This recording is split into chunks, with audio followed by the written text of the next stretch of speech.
Hi, I'm Eric, founder and CEO of Amari, a new supplement company that provides active lifestyle consumers with convenient, effective products that help them to play longer and recover faster.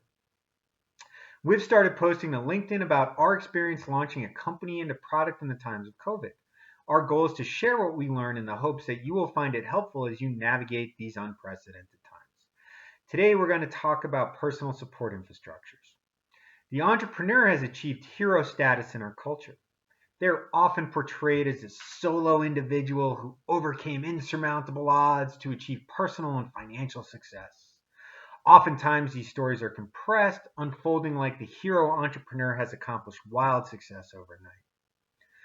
Others post hustle porn highlighting how they are running on 3 to 4 hours of sleep per night for weeks on end. They're killing it. Well, running yourself into the ground has never made sense to us. If you are tired and stressed out, you are not making the best decisions for yourself, the company, your family, and may be counterproductive to what you're trying to accomplish. More often than not, the journey to success is measured in many, many years with enormous periods of uncertainty. To get there, the entrepreneur has endured the dizzying ups and the lowest of downs, typically for well over 5 years and in some cases decades. How do they do that? They cultivate and develop a personal support infrastructure.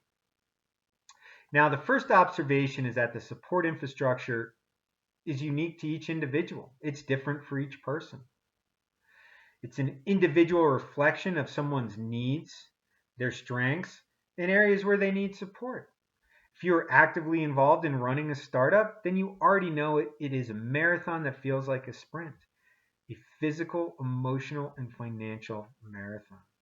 To set yourself up for success from day one, you will need to think about the type and form of support specifically tailored to your situation.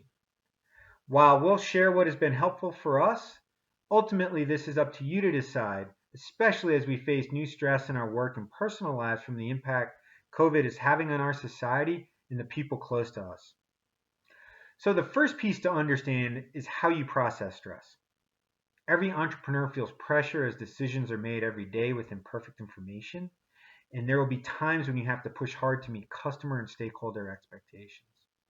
Reed Hastings of LinkedIn and Greylock has a quote that stuck with us: "Fires will be burning as you go home."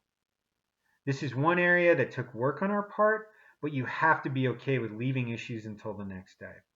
Our to-do list is a mile long, and the items getting added usually outpace our ability to chip them off the list. Understanding what to focus on and where you can get the most leverage is a good way to prioritize your time and focus. It also helps keep you sane and reduces the number of nights we've spent staring at the ceiling. If you're having trouble with this at the end of the day, think about 3 to 4 items you did accomplish and try not to focus on what you did not get accomplished. That list is always long and growing longer if you're an entrepreneur. Another key piece that has helped us over the years and requires some maturity is to know and be honest with yourself. For me, I'm not a morning person. I've tried it. It's just not my thing. I know there's plenty of material out there about how many successful people get up at 5:30 a.m. Great. If it works for you, then do it.